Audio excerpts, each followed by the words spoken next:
säga så? I den här podden så diskuterar vi ord och uttryck som när man säger det får en att känna så här, får man säga så?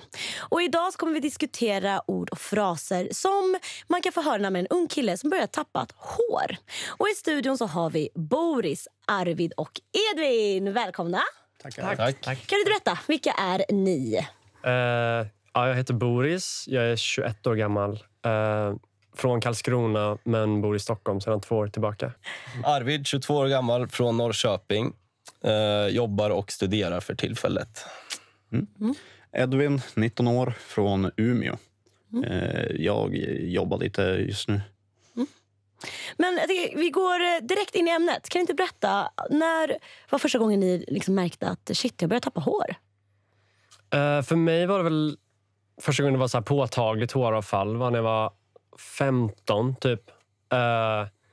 Jag och en kompis var på väg, vi skulle ha fysiklektion och det var höst ute och det var i en byggnad som var liksom separat från skolan.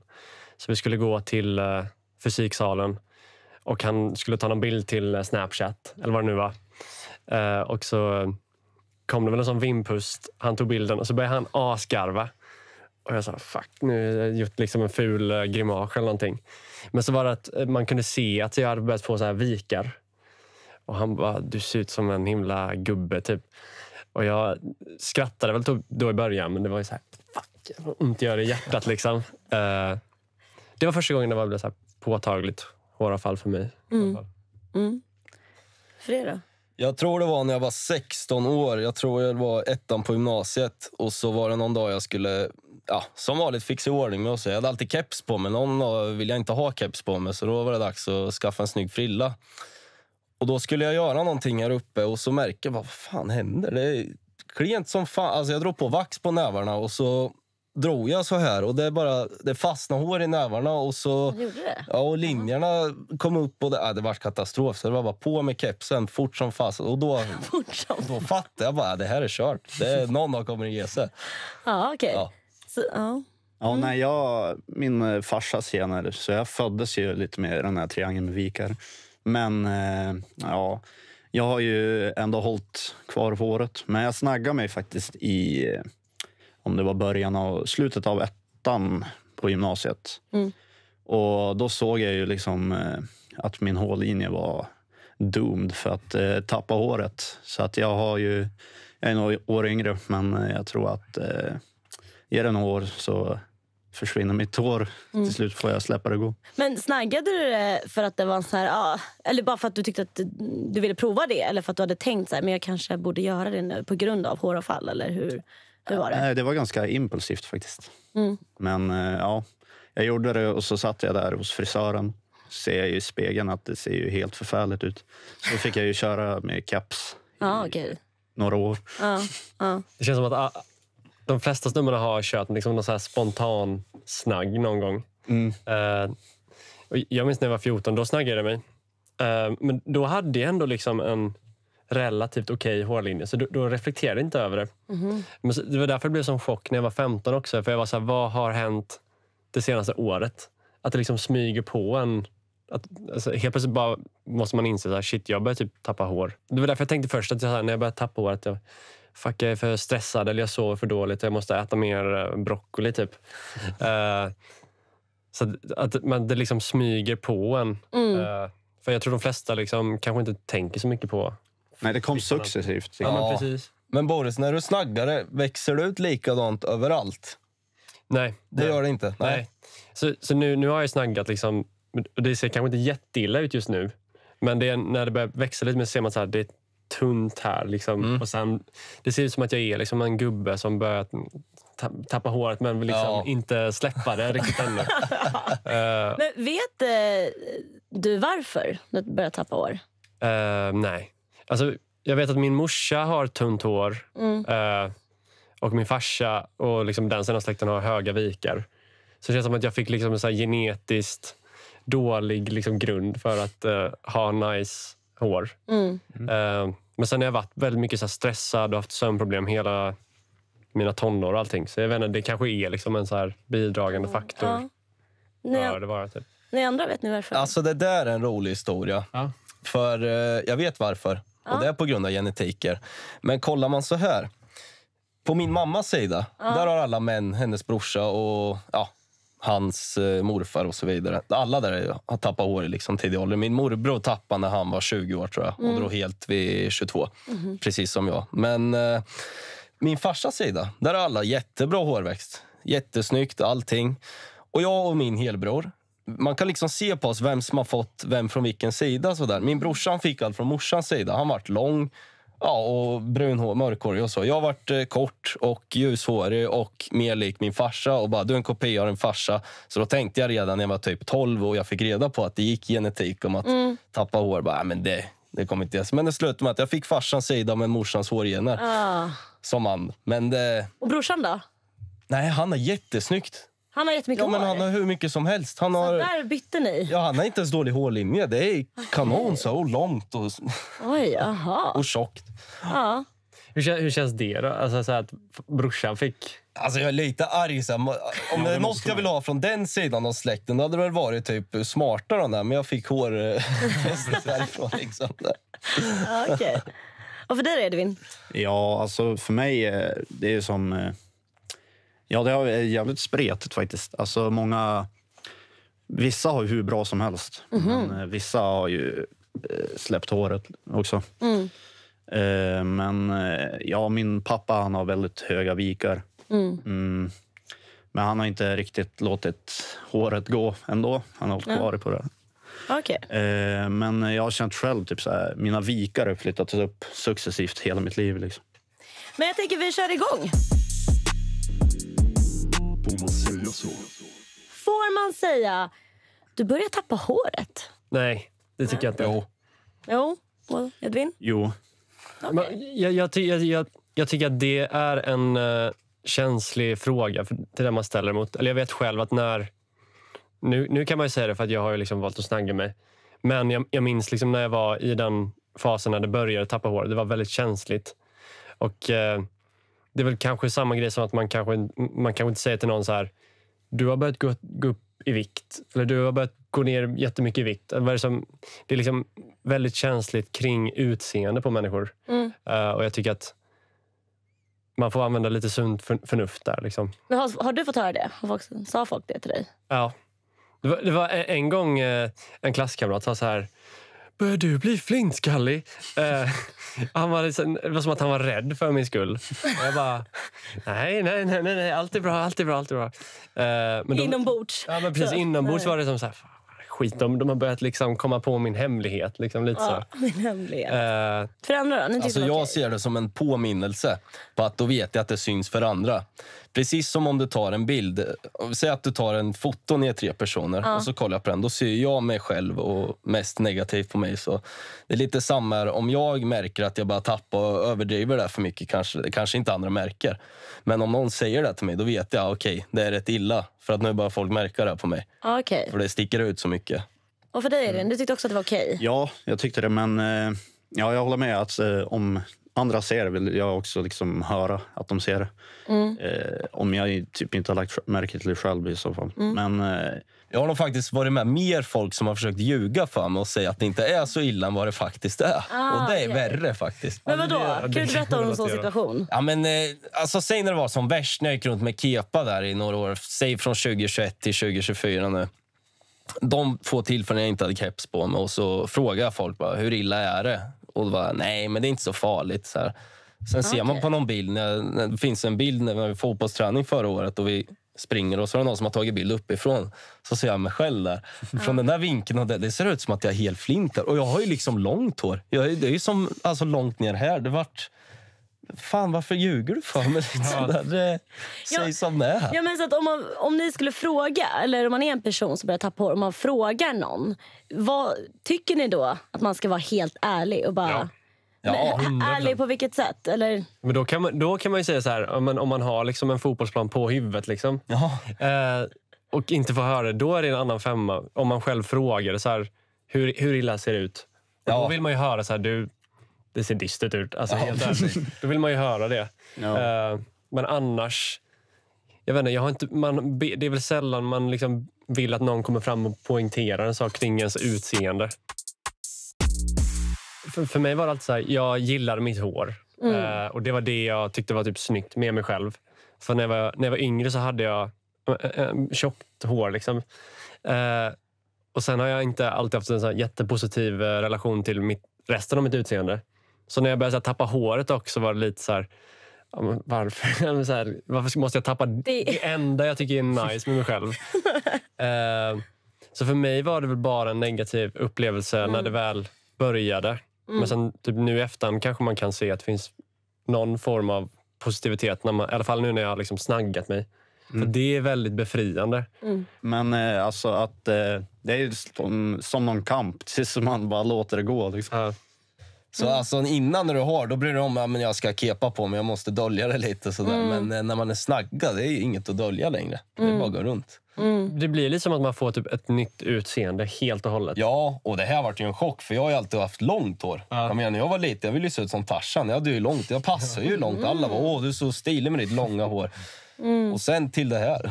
Det var, men ändå liksom, det vart bra. Och det, ja, det funkar. Ja, alltså det tog några gånger för mig när jag började så här vänja mig vid att jag inte har så mycket hår på huvudet. Men jag tror man vänjer sig mer och mer vid sitt nya utseende. Och jag typ man börjar så här köpa looken och vara så här, ja, men det är så här jag ser ut. Och det är inte så farligt när man väl har gjort det. Men det är mer sorgligt så här innan, alltså i sista så här 2 veckorna innan man bestämmer sig för att raka av det. Så, för då är det som att man liksom greppar efter halmstrån lite. Och då kan man då mådde jag i alla fall rätt dåligt. Liksom, så här. Men gick du och vela i flera veckor om det skulle eller inte? Ja. Ja, det gjorde du. Alltså jag velade typ fram och tillbaka. Så här, nej, jag vill verkligen snagga mig. Och sen var det så här, nej men jag klipper det bara lite kortare istället. För jag var inte riktigt redo att bemöta liksom, den personen i spegelbilden. Riktigt. Ja. Men sen när man gjort det första gången så var det så här, lite otäckt först. Men sen så det är helt okej. Liksom. Jag överlever. Man blir ju alltid mer bekväm när man har skaffat en ny look efter ett tag. Precis. Man blir van. Liksom. Ja, det är väl alltid jobbigt i början. Jag tycker man bara klippa vad som helst. Men, ja, men precis. Men för det, du velade inte? Alltså jag ändrar ju min uppfattning lite. För att jag har ju alltid innan varit rädd för att vara flintis lite sådär. Jag försökte dölja och hela den där processen. Jag ville ju ha långt hår. Och jag gillar ju hårdrock med. Jag spelade gitarr ett tag med och hade långt hår och var hårdrockare. Men alltså, sen får man liksom istället för att vela efter att se ut som någon med stort långt hår vart det lite så här, men jag vill se ut som någon frän, flintig gubbe. Så då vart det mer så här Jason Statham istället för Tarzan. Det var mer coolare. Alltså det finns många coola flintis. Ja, men de är ju mer coolare generellt tycker jag nu. Och sen en dag kom jag hem och då bara, vad fan vi kör. Ja, det var bara... Då hade jag rätt långt också. Så det var bara, och sen åkte jag till fotbollsträning och folk kände inte igen mig. Nej, sjukt. Men då gjorde du det själv? Ja. Och det är lite Arjen-Robban. Jo. Ja, Arjen-Robban. Ja, verkligen. Han ser mycket äldre ut också. Precis. Får man säga det är dags att snagga dig? Nej, det tycker jag inte. Nej. Ja. Jag känner väl mer att det är så här, det är inte ett beslut en annan person ska ta åt mig. Eller när man säger så här, det är dags att snagga dig. Så det är en egen process. Man måste få välja själv när man är redo liksom att säga hej då. Alltså jag håller med dig. Det är helt eget val. Det ska inte någon annan avgöra. Och alltså man har ju sett folk, då bestämmer ju själv när det är lämpligt helt enkelt. Ja. Alltså man har ju sett folk med, alltså det växer bara lite här kanske lite och går runt med helt hår. Det är upp till dem att gå runt med det liksom. Så det är olämpligt tycker jag. Jag sa mest för att jag inte har varit där riktigt än. Och jag håller med er till den delen att man ska bestämma själv liksom. Men jag hade också, jag tror jag hade uppskattat om någon sa, alltså när det väl är dags att snagga sig liksom. När är det dags då, tänker du? Ja, det är ju det som är det svåra. Det är det som är eget val, jo, eller exakt, det är sant. Jag tror att om man säger så här, det är dags för dig att snagga dig, så är det lite så här, den personen förstår nog inte riktigt hur det alltså, det är inte en liten grej. Så att det blir som ett sätt att förminska lite med så här, hallå, nu får du snagga dig. Men det kan vara mycket större än så. Det är en del av ens utseende man liksom förlorar. Man får någonting nytt istället. Många som skämtar eller har skämtat eller skämtar om era frisyrer eller så? Ja, Ja. mängder. Ja. Men hur känns det då? Det är roligt, jag gör det också. Eller gjorde du det med då? Ja, men det är liksom Det blir okej att roligt man gör det istället. själv, men alltså om andra gör det är inte jobbigt. Ja, nej. Jag kan tänka mig att det blir som ett sätt att ha lite självdistans till det också. Liksom. Att om du kan skämta om hur ditt hår såg ut liksom, med andra så blir det som ett sätt att alltså, det blir inte lika jobbigt då heller. Ja, så nej, nej, det var ju, alltså man vänder sig till något positivt. Ja. Och det är klart. Jag tänker också man kan ha mycket jargong att skämta om lite allt möjligt. Men det är ju väl ganska vanligt att man skämtar exakt. om saker som är kanske egentligen lite jobbigt. Men vad tycker du då, Edvin? Alltså, får man skämta om... Ja, alltså det beror ju helt på om någon hade bara sagt det hela tiden upprepat. Då hade man ju blivit galen. Men ja, Men gör folk det? nej. Nej. Det är inte vad jag har varit med om i alla fall. Det är väl absolut så här, man har haft lite grabbig jargong med typ sina liksom killkompisar när man gick i skolan. Och då kunde man få en kommentar om att så här, men du ska inte säga någonting, din skallepär eller någonting. Inte just skallepär, men det var det jag kom att tänka Det var på. roligt faktiskt. Och då kan jag alltid minnas att man visar inte utåt liksom, att Nej. det gjorde ont. Men att just alltid när det kom till hårgrejer så blev jag ändå lite så här Ja. palla. För man har ingen comeback på det heller. Liksom riktigt för min del. Jag sa Ja, det är sant. Det är svårt att komma med en comeback. Ja, exakt. Så det blir bara som ett påhopp. För vad ska jag säga? Ja, fan, du har med du jättelång man och tjockt hår. Ja, men precis. Och du ska vara tyst och så fina lockar har du. Alltså jag tror många känner sig ändå ensamma i det oavsett om till och med folkens omgivning liksom har tappat håret också. Att det är liksom ändå en sån himla ensam grej man går igenom. Typ. Jo, det blir ju väldigt personligt när det är ens egna hår som försvinner successivt. Liksom. Håret betyder mycket liksom för utseendet. För killar, menar du? Eller för alla? Ja, men absolut. Men jag menar så här typ att killar i mindre grad typ sminkar sig eller har andra saker som de gör med sitt utseende. Utan för många killar är det liksom frisyren som är det primära de lägger fokus på när det kommer till hur man ser ut, i alla fall i ansiktet eller så. Och därför tror jag att det blir en mycket större grej. Men för du säger att du tycker inte det alls varit jobbigt eller så. Men du sa ändå att det tog 3 år innan du... Ja, Har du aldrig tyckt att det är jobbigt? Ja, men det är ju mer för att jag ville väl se ut som... alltså, jag tyckte det var snyggt att ha långt hår. Jag gillar det. Men sen vände jag det som sagt. Ja, men nu ska jag bara kolla på de där som är skalliga liksom och säga, men det är det fränt att vara maffig ändå. Eller Ja. Hur gjorde du då för att vända det till någonting som är så här, jag vill ju ha det där och sen så bara, nej, alltså vilket mindset. det är jättesvårt att säga. Men säg att jag såg någon film med typ The Rock eller något. Och bara, ja, men de är ju väldigt biffiga, många skalliga. Så jag började ju gymma också. Men lite där också. Okej. Sen, då tyckte jag man så lite cool ut sen. Får man rekommendera produkter? Ja, det får man göra. Ja. Det får man göra, ja. Okej, alla tyckte jag. Det är väl bara positivt nu när jag tänker efter. Det är liksom... Ja. Men jag tror det som får mig tveka är också så här, om någon kommer att rekommendera produkter helt liksom så här, från ingenstans, så är det också som ett litet sätt att säga så här, hej, jag ser att du håller på att tappa håret. Men det kan man ju också... Ja. Man får ju göra det på ett fint sätt. Typ så här. Du vet, har du testat det här? Det här funkar bra. Eller jag har testat det. Eller min kompis prövar den här grejen. Kan det bli tjatigt då? Har du inte gjort det redan? Kanske. Ja, precis. Det beror på om man själv har själv tagit liksom, eller testat olika liksom, läkemedel eller andra sätt för att förhindra håravfall. Vet du vad, jag ändrar mitt svar till nej där faktiskt. Ja, men det är för att jag blir dumförklarad när folk gör det. Och därför att jag har ju provat de här grejerna själv. Jag har själv gjort forskning på det här. Själv läst om vad som funkar och funkar inte. Så kommer folk där och tror att jag är dum i huvudet. Och liksom, nej, har du provat det här? Prova minoxidil. Ja, jag har gjort det i ett halvår nu, men det funkar inte liksom. Nej, det är dumförklara mig bara. Ja. Men har folk sagt det? Ja. Så här, har du provat den här? Har du provat tupi? Har du provat minoxidil? Har du provat rosmarinolja? Har du provat att sluta på det keps? Har du provat det här? Bla, bla, bla. Men det är ju ingen skillnad. Alltså. Jag har provat allting, men det hjälper inte. Ja. Nej, alltså, jag tror folk har ibland kanske lite skev uppfattning om hur väl sådana grejer fungerar eller inte. För att jag körde minoxidil och sen gick jag på finasterid också som är receptbelagt läkemedel. Vad är det då? Vad hjälper det? Det ska också bromsa håravfall. Det är väl olika ämnen i det som liksom ska påverka typ hur cellerna i huvudet fungerar. Något sånt. Jag har inte jättebra koll på exakt hur det är. Men det är receptbelagt? Det är receptbelagt. Men då har du sökt vården då? Jag har snackat med läkare. Okej. Och, eller till en hårklinik snackade jag om. För jag var inne ett tag på att så här, man kunde få så här gratis konsultation hos typ en hårklinik som så här erbjuder hårtransplantationer och grejer. Så var jag där och snackade och så sa de så här, men testa. Och då var jag bara 18 år gammal.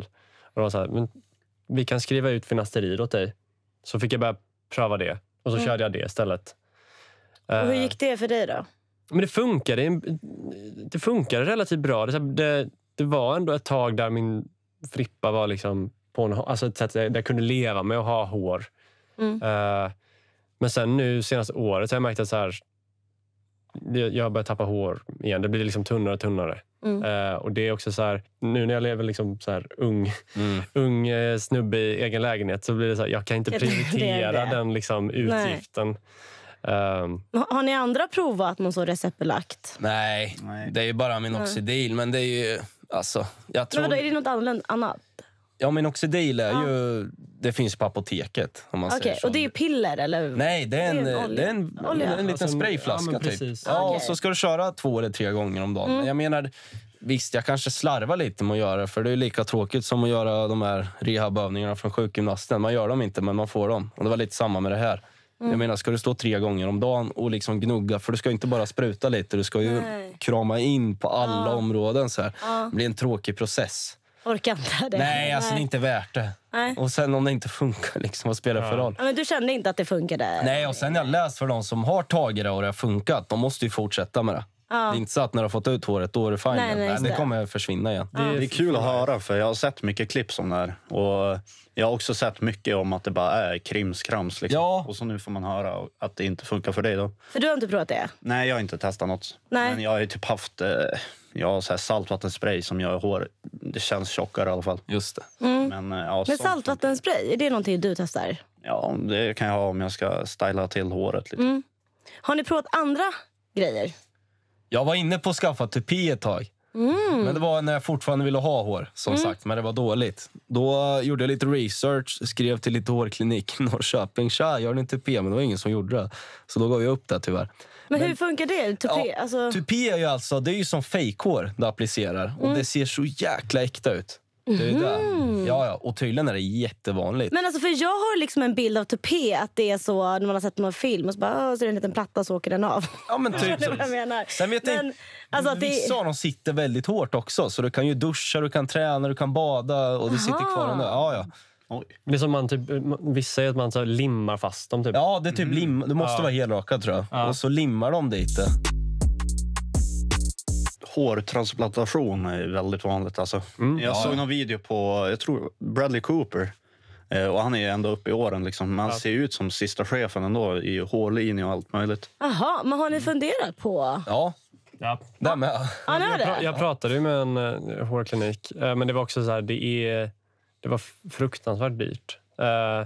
Men då var det typ att det var under pandemin så man åkte inte ner till Turkiet och typ som brukar, utan då gjordes det i Sverige, så det var så här dubbelt så dyrt typ.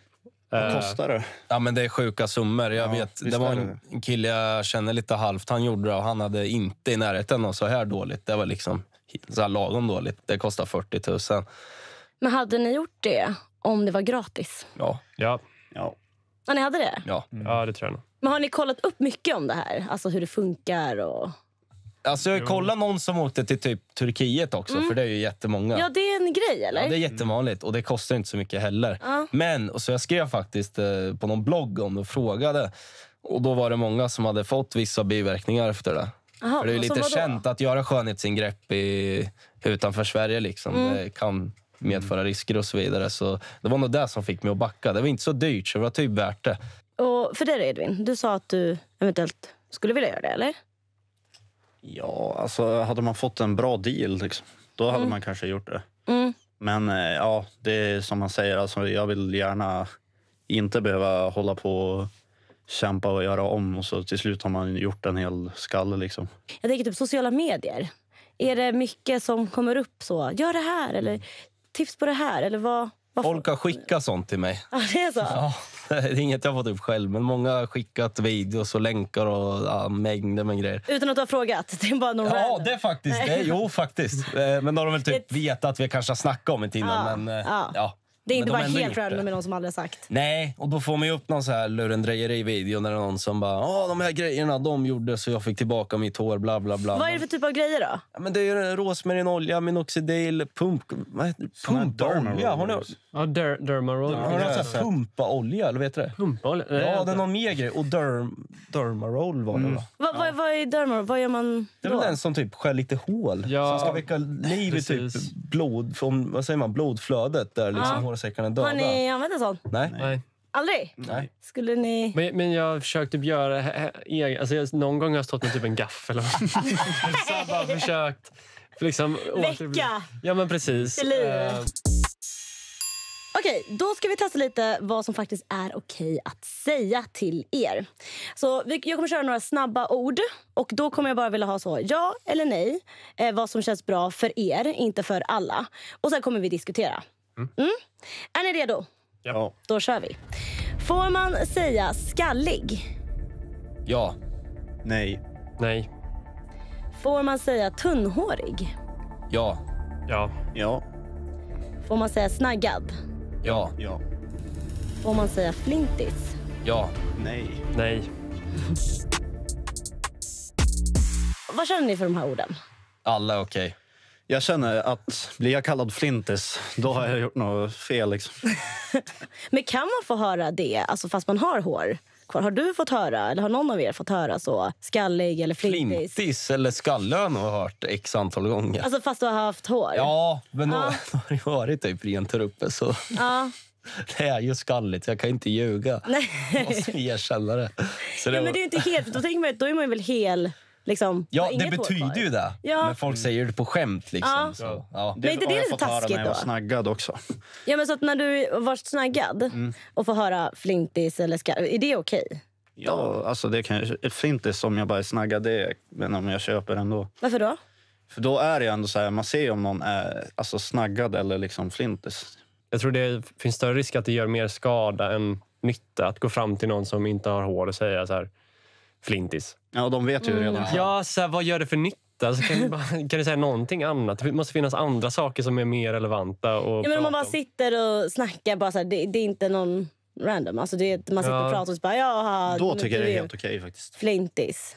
Det kan jag faktiskt. Men är det är det inte bara som en jab helt plötsligt? Man vill inte, Jo, men man det kan kännas ju som det. liksom jäba tillbaka. Tycker Ja, jag. Alltså det är bara skön jargong liksom. Ja. men jag tror att ja, men typ som ord som flintis, jag kan ju kalla mig själv för flintis, men det blir lite som att det är mitt ord att säga typ. Ja. Och att om jag använder det så kan det också vara så här, men då kanske den jag pratar med kan få säga det också. Ja. Men att det först och främst är ett ord som jag själv, jag kan själv säga det lite för att jag förminskar smärtan hos mig själv liksom. Men att det kan ändå, i alla fall för mig just nu, vara lite så här känsligt om någon annan ska börja. Nej, jag ser det positivt fortfarande. Ja, det gör är det. liksom, jag ser det som en komplimang. Lite, ja. Men det blir så. Att man säger flintis. Ja, flintig, skallig. Ja, tunnhår är ju olämpligt nu då, men då vet jag inte om personen har synskador eller inte. Men... Ja, men det känns som att det, Arvid, för dig är mer som att så här, ja, men varför prata om det som att det är någonting negativt? Eller att det är så här, flintis är väl positivt? Eller är det lite så du tänker? Ja, jag tycker det. Ja. För att samtidigt har jag fått mer feedback efter det än innan. Folk säger, fan vad snyggt det blev. Ja. Ingen är liksom, oj, har du rakat dig? Det är bara så här, jäklar vad snyggt det blev. Oj, du passar verkligen i det. Mycket liksom positivt. Och då, ja. Så, man mår ju mycket bättre av det då. Då, då ser jag ingen anledning att leta massa negativa saker i det. Men det är väl lite som att man vill reclaima ordet, eller? Att det är som att, nej men flintis är något bra. Så att, Ja. kör på flintis, eller? Ja, men så här, vi är inte dåliga. Liksom. Eller så här, varför skulle, då får jag ord som beskriver ens utseende också försöka vara som så här. Men det, man reclaimar det, absolut. Jag tror att orden har generellt sett bara använts när man var liten, har man ju hört som du sa. Ja. Flintis, skallig. Men betyder något av det negativt verkligen?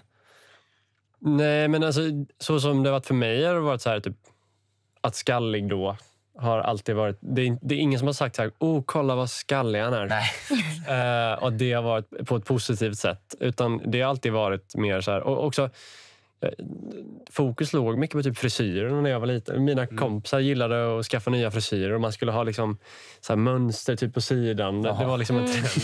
Så att, men det var aldrig någon som var så här, jag vill vara snaggad.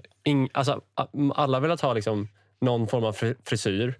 Men ingen har väl så här, vara så här, jag tror jag vill vara flintskallig. Men en flintis är ju ändå någon som liksom har haft dålig utväxt liksom. Och sen har personen gått vidare från det. Och... Ja. Det behöver inte alltid vara så. Nej, jag har faktiskt en vän som har världens bästa hårlinje som går runt helrakad. Samma. Men är det något ord här då som är... Vilket ord skulle ni använda som ni tycker är bäst? Flintis. Flintis tycker du? Det beskriver en person som liksom inte har något hår. Skallig, då kopplar jag mer till att skalla någon. Det är lite mer hårt så här. Ja. Så här, han är Det är skallig. aggressivt. Faktiskt. Ja. Ja. Jag tror när jag beskrivit det själv har jag sagt att jag är skallig. Alltså. Ja. Jag tänker som flintis. Ord som slutar på is. Typ sötis. Alltså, alltså så, jag vet inte, skallig låter ju... Ja, jag vet inte, jag kanske föredrar att det låter lite mer... Ja, alltså Ja, okej. kalla sig själv skallig låter ju faktiskt lite coolare. Alltså, Ja. då tänker man ju mer The Rock, Mike Tyson och något. Är det så? Jag tycker flintis låter coolare. Nej, men jag tycker det är lite mjukare ord nästan. Ja, men det är ju det som är coolt. Ja. Får man säga, jag dejtar inte med min dålig hårlinje? Ja. Ja. Ja, Ja, okej. Det var lite tveksamt där, Edvin. alltså visst, det får man väl göra. Men då är det också så här, då kan inte du bli arg på den personen om den rejectar dig på något utseendemässigt heller liksom. För då är det ju rent bara objektivt vem du vill vara med liksom.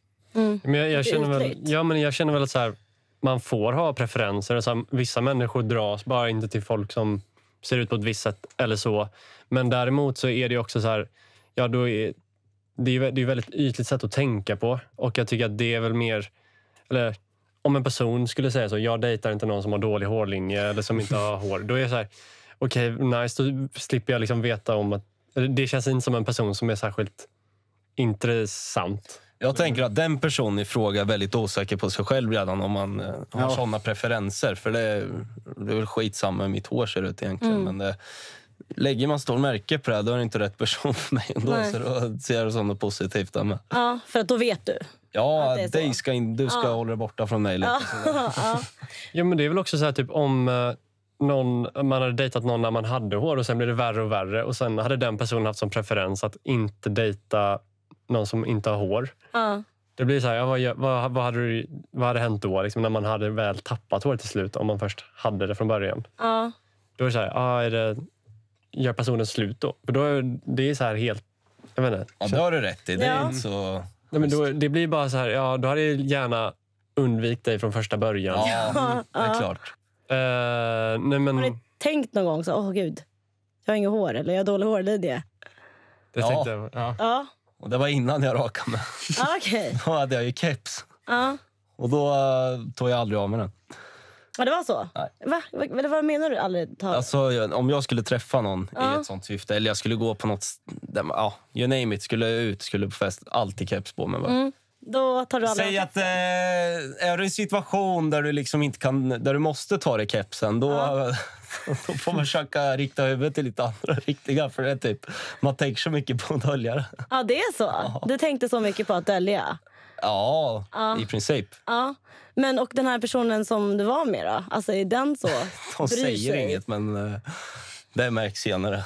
Ja, det är okej. På grund av ditt hår? Alltså jag tror att det är lite tecken på att du har dålig självkänsla. Det är att du inte vågar, det är att du försöker dölja ditt hår. Men sen när du är rakad så här, då vågar du visa, ja här är jag är rakad. Ja. Då är det liksom, jag försöker gömma mig lite så där. Det är lite, jag tror det där kan vara rätt avtändande. Jag tror jag snackar för många också att alltså hade jag liksom tänkt att min frisyr inte gör någon skillnad i mitt utseende. Då hade jag rakat mig direkt bara för bekvämligheten liksom. Ja, det tror jag väldigt många hade gjort. Ja. Det är så sjukt vanligt. Men för att det då spelar så stor roll med håret. Ja, jag typ tror det. Alltså. Ja, många bryr sig. Jo. Det är ju, många ser det viktigt. Men tänker ni liksom att andra bryr sig så mycket? Men jag tror att men folk Ja, uppskattar faktiskt. väl en bra frisyr. Liksom. Ja. Mer än vad de uppskattar en slät skalle. Ja, alltså jag tänker, alltså, ni säger som att det är självklart. Så här, ja, det är klart att andra bryr sig om man har snyggt hår än om man inte har det. Alltså, hur vet ni det? Men jag vet inte, det är väl lite som klädstil, frisyr, allt som liksom särskiljer den från andra har väl en påverkan på hur folk uppfattar den. Liksom. Man tror nog mycket att andra tycker det. Ja, Det är nog det. Det är väl, såklart. Ja. Så är det väl. Man tror att folk bryr sig mer än vad de gör. Men vet ju själv om man säger, jag bryr mig väl inte alls om vad andra har för frisyrer heller. Så varför skulle någon bry sig? Exakt. Men jag tror om man sätter det i så här dating-syfte typ, så tror jag att där kan väl frisyr bli mer relevant. För folk kan ändå ha preferenser om så här. Alltså när gick du rakt? Eller alltså när snaggade du det? Det var typ 3 augusti. Ja, du gjorde det i år alltså. Men hur gick dejtingen innan då, efter det? Ja, för det var det jag tänkte på innan. Att så här, jag hade ju bilder, om jag hade typ så här Hinge eller någonting. Så hade jag ju bilder på, där jag inte hade caps eller någonting som man såg mitt hår. Men då, jag hade varit väldigt bra på, eller jag var rädd att så här, personer skulle se de bilderna och förvänta sig att jag hade nice hårlinje typ, och tjockt hår. Så det var typ bland det mest nervösa inför så här första dejten med någon. och det var det. Ja, för att jag var så här, tänk om de fattar, eller jag känner mig som en catfish lite så här att här har jag hår och sen i verkligheten är det inte lika nice. Så det var en sån grej som jag tyckte var alltid nervös. Så här, tänk om de har åsikter kring att mitt hår ser tunnare ut eller liksom att jag har sämre hårlinje än vad det verkar som. Efter jag snackade med, men jag har inte, eller just nu dejtar jag en tjej, eller vi typ ihop, så att jag har liksom inte reflekterat över dating sen jag snaggade mig. Men hade du hår när du började dejta? Ja. Och hur gick det då när du sen då snaggade det? Nej, hon tycker om det. Ja. Men jag tror också att hon såg väl rätt mycket hur för vi är ändå i ett stadie där man så här kan dela med sig av sådana saker som är jobbigt för en. Och jag tror att hon såg väl hur mycket energi jag la på mitt hår.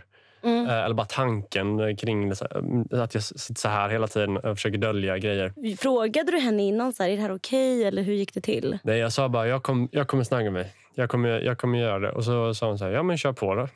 Och sen när jag skickade bild så var hon så här, du ser jättebra ut. Och så var det inte mer än det för henne. Liksom. Ja. Men var det någon befrielse då? Alltså, har du ändrat lite beteende sen du bara... Jag kan tänka på mycket saker, men just den grejen kan jag inte tänka på längre. Nej. Att ha hår eller att dölja hår eller vad nu är. Jag har inte långt hår.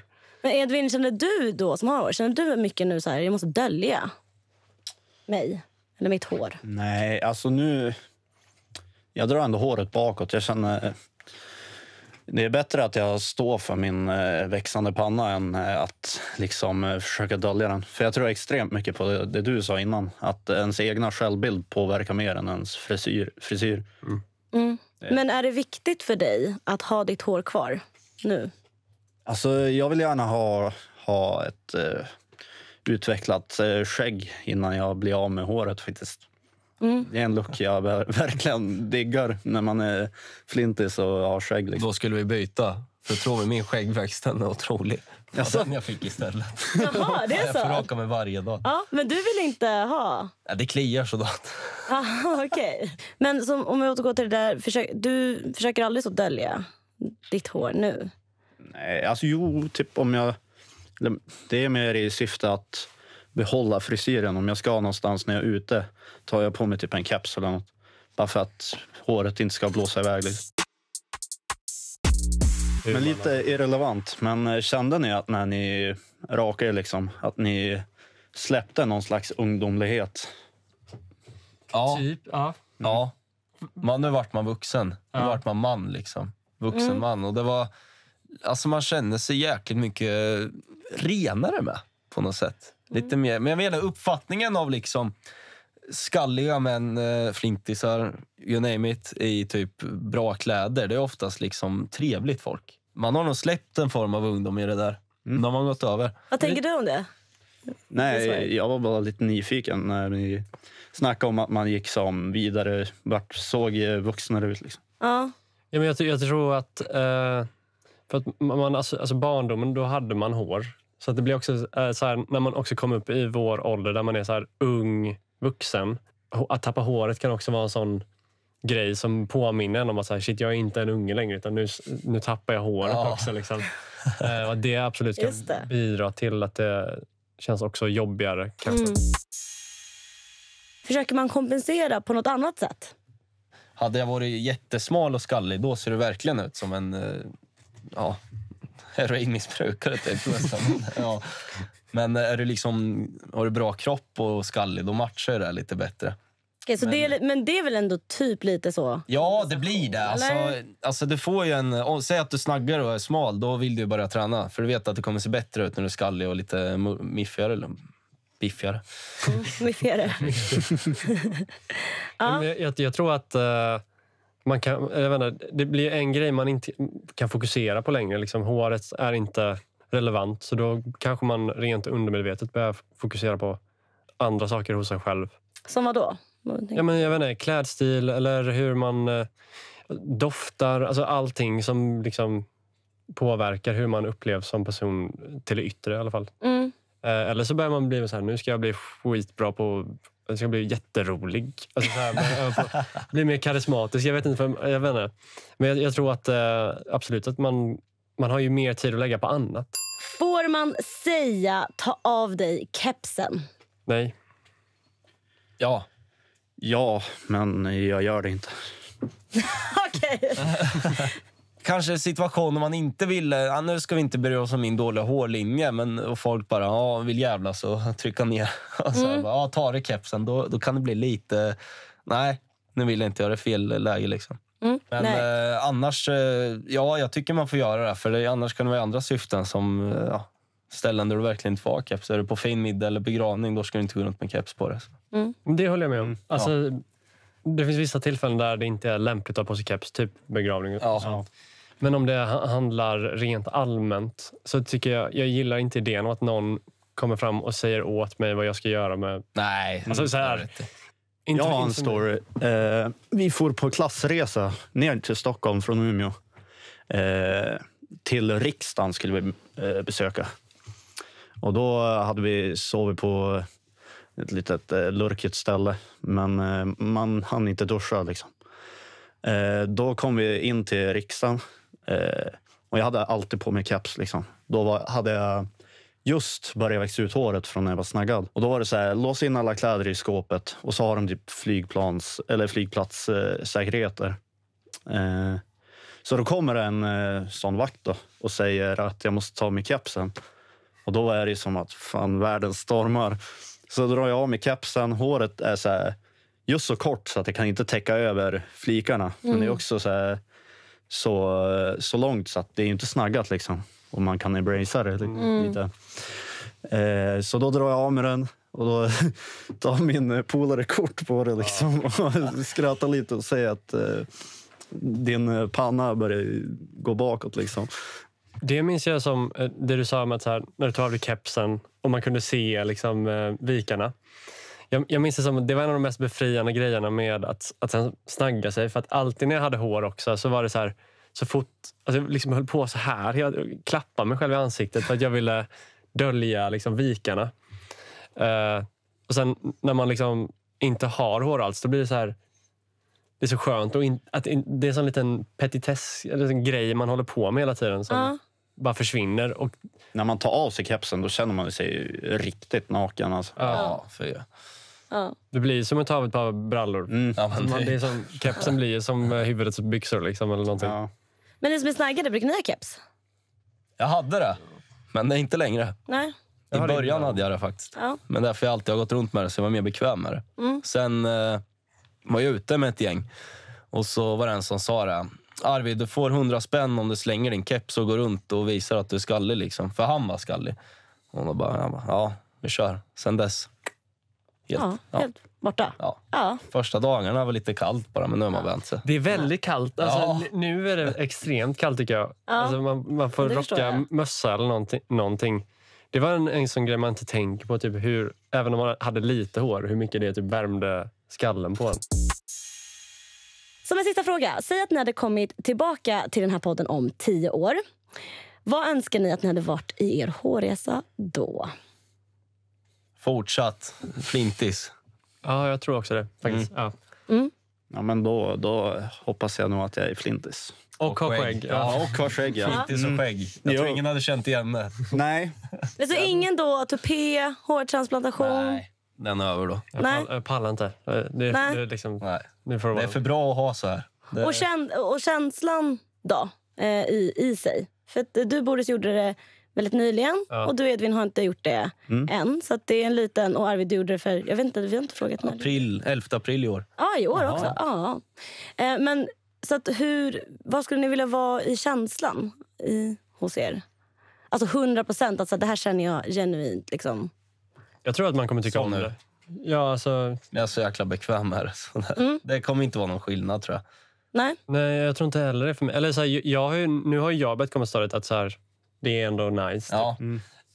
Men det är ändå typ, för det har inte varit lite så att det är fortfarande jobbigt. Jo, men alltså, absolut att det är ett känsloladdat ämne för mig. Men när jag kollar mig i spegeln så är det inte så här, vem är det som jag kollar på? Liksom. utan nu är det mer så ser jag ut och jag accepterar det mer och mer och jag kan köpa min nya look liksom. Så om 10 år, vad hoppas du då? Att det... Men då kommer det vara så, jag kommer inte komma ihåg hur det var när jag hade hår. Så det kommer bara vara, det är som att jag har fötts flintskallig då liksom. Och för dig då, Edvin? Ja. Det finns inte en chans att du har hår kvar? Kanske om någon hade sponsrat med en sån här transplantation. Nej, men nej, det tror jag inte. Men då är du ändå öppen för hårtransplantation fortfarande? Ja, alltså det finns väl alltid en chans om det blir bra. Det känns som man har mer valmöjligheter då. Skulle jag vilja raka mig kan jag göra det. Men håret kan man ju växa ut i så fall om man skulle vilja göra det. Men ja, det är en svår fråga, men mest troligen är jag rakad.